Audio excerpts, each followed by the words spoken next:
నిన్న social media వేదికగా ఎంపీగా ఉన్నటువంటి వ్యక్తి నిన్న మొన్నటి వరకు వైసీపీలో నెంబర్ 2గా చలామైనటువంటి విజయసాయి రెడ్డి కొన్ని సంచలన వ్యాఖ్యలు చేశారు. ముఖ్యంగా అది రావణ అంశానికి సంబంధించినటువంటి ట్వీట్. అది వాస్తవానికి రావణ అంశం అనేది ఈ రోజు కొత్తగా వచ్చింది కాదు, ఆల్రెడీ ఒక వారం 10 రోజుల నుంచి నలుగుతుంది. గత వారం నుంచి కూడా బాగా తీవ్రంగా నలుగుతుంది. బట్ ఇప్పటి వరకు నోరెత్తనటువంటి విజయసాయి రెడ్డి నిన్న తన ట్విట్టర్ వేదికగా అంటే ఎక్స్ ఖాతా వేదికగా ఒక సంచలన ట్వీట్, చాలా ఒక భారీ ట్వీట్ అయితే వేయటం జరిగింది. అందులో డైరెక్ట్ గా జగన్మోహన్ రెడ్డిని అటాక్ చేసినట్టుగానే కనపడుతుంది.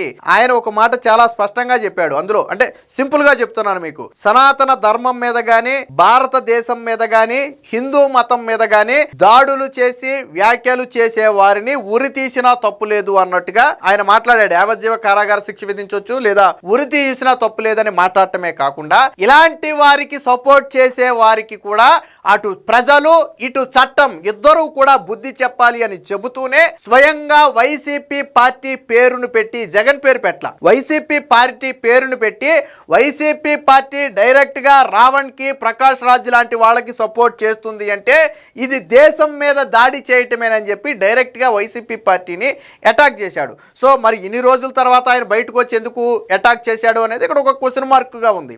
వాస్తవానికి జగన్మోహన్ రెడ్డి మీద ఈ స్థాయిలో అటాక్ చేయడం అనేది ఎవరు ఊహించలే. గతంలో ఆయన పార్టీలో విభేదించి బయటకు వచ్చినప్పటికీ కూడా జగన్మోహన్ రెడ్డిని ఏమనలా. కొంతమంది కోటరీ జగన్మోహన్ రెడ్డి చుట్టూ ఉండి చేరనివ్వలేదు, కొంతమంది ఆయన నమ్మించి మోసం చేశారు, జగన్ కోటరీ నుంచి బయటకు రావాలని అన్నాడే తప్ప జగన్ని డైరెక్ట్ గా విమర్శించాల. నాకు తెలిసి ఫస్ట్ టైం డైరెక్ట్ గా జగన్మోహన్ రెడ్డిని విమర్శించి ఇక్కడ ఇంకో పార్టీ ఇంకో మాట కూడా అన్నాడు, ఇలాంటి వారిని వెలివేయాలి అన్నాడు. అంటే వైసీపీ పార్టీని ప్రజలు వెలివేయాలి అంటున్నాడా లేదా రావణ్ లాంటి వాళ్ళని ప్రజలు వెలివేయాలన్నాడా, ఇండైరెక్ట్గా వైసీపీని మిక్స్ చేసి అన్నాడా అంటే అంటే ఒక డైరెక్ట్గా ఏమీ చెప్పకుండా మాట్లాడాడు. బట్ వైసీపీ పార్టీ అనేది రావణ్కి సపోర్ట్ చేయటము అంటే, ప్రకాష్ రాజ్కి సపోర్ట్ చేయటము అంటే భారతదేశం మీద దాడి చేయటం లాంటిదేనని చెప్పి, హిందూ మతం మీద దాడి చేయటం లాంటిదేనని చెప్పి ఆయన ట్వీట్లో చాలా స్పష్టంగా చెప్పాడు.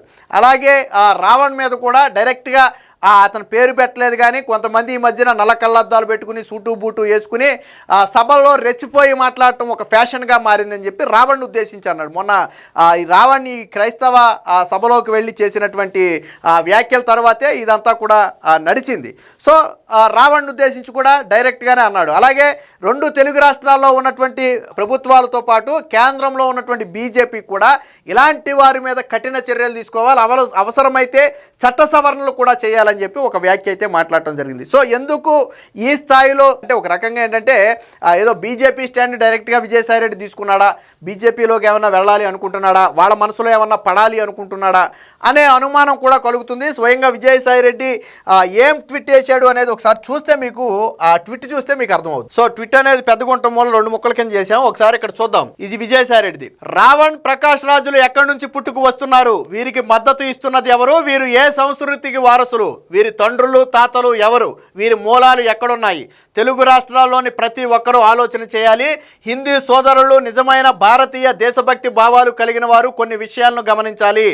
ఓసీల్లో ప్రధానంగా 2 అధికార కులాల నుంచి కొద్దిమంది కన్వర్ట్ అయిన వారు కన్వర్ట్ అయిన తరువాత కూడా వారి కులాన్ని వదిలిపెట్టకుండా పేరు చివర కులాన్ని తగిలించుకుని వేరే మత వ్యవస్థల్ని నడిపిస్తూ ఆర్థికంగా అధికార పరంగా రాజకీయంగా లాభాలు పొందుతున్నారన్నది అందరూ గమనించాలి. బహుశా ఈ మాట రావణ్ తో అన్నాడేమో, ఎందుకంటే రావణ్ అసలు క్రిస్టియన్, అంటే రావణ్ వాళ్ళ ఫ్యామిలీ కన్వర్టెడ్ ఫ్యామిలీ, ఎప్పుడో గతంలో వాళ్ళ తాతలు ఆ టైంలో ఎప్పుడో కన్వర్టెడ్ ఫ్యామిలీ అని చెప్తున్నారు. బహుశా రావణ్ ఉద్దేశించి అని ఉంటాడనేది ఒక అంచనా. 2 తెలుగు రాష్ట్రాల్లో క్రైస్తవ మతంలో సగం కన్నా ఎక్కువ మంది పాస్టర్లు మతం మార్చుకున్న రెడ్లు కమ్మవారేనని చెప్పాడు.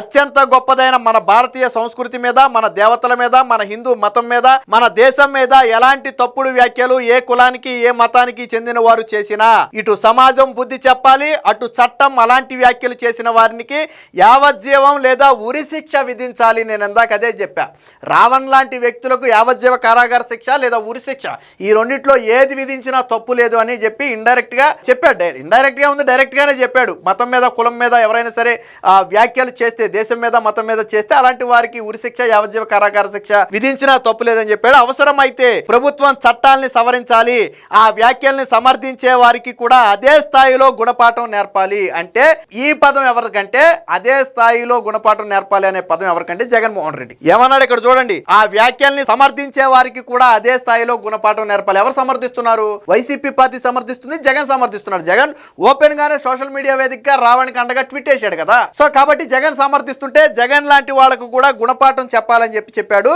దీని కంటిన్యూషన్ ఇంకోటి కూడా చూడండి. బలవంతపు మత మార్పుల్ని, ప్రలోభాల ద్వారా మత మార్పుల్ని సమర్థించడం మన సంస్కృతి మీద, మన దేశ సార్వభౌమత్వం మీద నల్ల కళ్ళద్దాలు సూటు బూటు ధరించి మైకు పట్టుకుని సగం వచ్చిరాని ఇంగ్లీష్ లో మిగతాది తెలుగులో ఇష్టారాజ్యంగా నోటికొచ్చినట్లు అసభ్య పదజాలంతో దాడి చేయడం కొందరికి ఫ్యాషన్ గా, హీరోయిజం గా మారింది. ఇది రావణ్ గురించి. సో క్లియర్ గా ఆ రోజు రావణ్ బ్లాక్ స్పెట్స్ పెట్టుకున్నాడు, టక్ చేశాడు, కొంత ఇంగ్లీషు కొంత తెలుగు కలిపి, వచ్చిరాని ఇంగ్లీషు తెలుగు కలిపి మిక్స్ చేసి మాట్లాడాడు. సో దాన్ని ఉద్దేశించి అయితే ఇక్కడ విజయసాయి రెడ్డి అయితే మాట్లాడాడు. ఇలా ఒక పథకం ప్రకారం తమ ఆర్థిక లాభం కోసం మతం మారిన ఓసీ కులాల్లోని కొన్ని కుటుంబాల వారు, అంటే ఇది కూడా బహుశా రావణ్ గురించే, మన దేశానికి హిందూ మతానికి వ్యతిరేకంగా కన్వర్ట్ అయిన మిగతా కులాల వారితో విషం కక్కించే కార్యక్రమానికి తెర వెనక ఉండి నడిపిస్తున్న విషయాన్ని గమనించాలి. వైఎస్ఆర్ కాంగ్రెస్ పార్టీ నేరుగా రావణ్ని, ప్రకాష్ రాజ్ని సమర్థించటం, హైలైట్ చేయటం అంటే ఇది నేరుగా మన హిందుత్వం మీద, మన సనాతన ధర్మం మీద, మన దేవతల మీద, మన దేశం మీద వారు చేస్తున్న దాడి మాత్రమే. సో వైసీపీ పార్టీ మీద స్పష్టంగా పార్టీ పేరును పెట్టి వైఎస్ఆర్ కాంగ్రెస్ పార్టీ అని చెప్పి ఆ పార్టీ పేరు పెట్టి అలాంటి వారిని సమర్థించటం అంటే అది సనాతన ధర్మం మీద, దేవతల మీద, దేశం మీద, అన్నిటి మీద కూడా దాడి చేయటంతో సమానం. ఇది విజయసాయి రెడ్డి మాట్లాడిన మాట. హైందవ సమాజాన్ని, భారతీయ సమాజాన్ని విచ్ఛిన్నం చేయాలన్న ఇలాంటి ఆలోచనల్ని మతపరమైనటువంటి ఉగ్రవాదంగా భావించాలి. చట్టం వేసే శిక్షలతో పాటు సమాజం కూడా వీరందరినీ వెలివేయాలి. ఇక్కడ వెలివేయాలి అన్నది ఎవరిని? రావణ్ని వెలివేయాలన్నారా లేదా వైసీపీ పార్టీని వెలివేయాలంటున్నాడా అనేది క్లారిటీ లేదు. కానీ అతను చెప్పిన లెక్క ప్రకారం ఒక రకంగా ఇలాంటి వాళ్ళని సమర్థించే వైసీపీ పార్టీని కూడా ప్రజలు వెలివేయాలి అనే ఉద్దేశంతోనే మాట్లాడినట్టుగా అయితే అర్థమవుతుంది. ఆంధ్రప్రదేశ్, తెలంగాణ ప్రభుత్వాలతో పాటు కేంద్రంలో అధికార పార్టీ బీజేపీ ఈ దేశద్రోహం, సంఘ విద్రోహుల కుట్రల మీద చట్టపరంగా అన్ని చర్యలు తీసుకోవాలని ఒక సుదీర్ఘమైనటువంటి లెంతీ ట్వీట్ వేయటంతో పాటు కొంచెం భావోద్వేగంతో, సెంటిమెంట్తో ఈ ట్వీట్ అయితే వేయటం జరిగింది. బట్ టార్గెట్ మాత్రం జగన్మోహన్ రెడ్డి, రావణ్, ప్రకాష్ రాజు. సరే, ప్రకాష్ రాజు అంటే రావణ్తో కలిపి మాట్లాడాడు. జగన్, రావణ్ వీళ్ళిద్దరినే ప్రధానంగా టార్గెట్ చేస్తూ విజయసాయి రెడ్డి అయితే ఈ ట్వీట్ వేయటం జరిగింది. ఇలాంటి వారిని యావజ్జీవ కారాగార శిక్ష లేదా ఉరివేయాలని చెప్పడం కానీ, ఇలాంటి వారిని సమాజం బహిష్కరించాలి అనటం కానీ, సపోర్ట్ చేసిన వాళ్ళు కూడా దేశం మీద దాడి చేయడంతో సమానమని వైసీపీ పార్టీని డైరెక్ట్గా విమర్శించడం కానీ, ఇవన్నీ చూస్తుంటే విజయసాయి రెడ్డి ఎందుకు ఇప్పుడు ఉన్నట్టుండి బయటకు వచ్చి మాట్లాడాడు? ఇష్యూ వారం రోజుల నుంచి నలుగుతుంటే ఇప్పుడే ఎందుకు బయటకు వచ్చాడనే అనుమానమే కలుగుతుంది. మొత్తంగా జగన్మోహన్ రెడ్డి టార్గెట్గానే ఈ విజయసాయి రెడ్డి ఈ ట్వీట్ పెట్టాడు అనేది ఇప్పుడు జరుగుతున్నటువంటి చర్చ.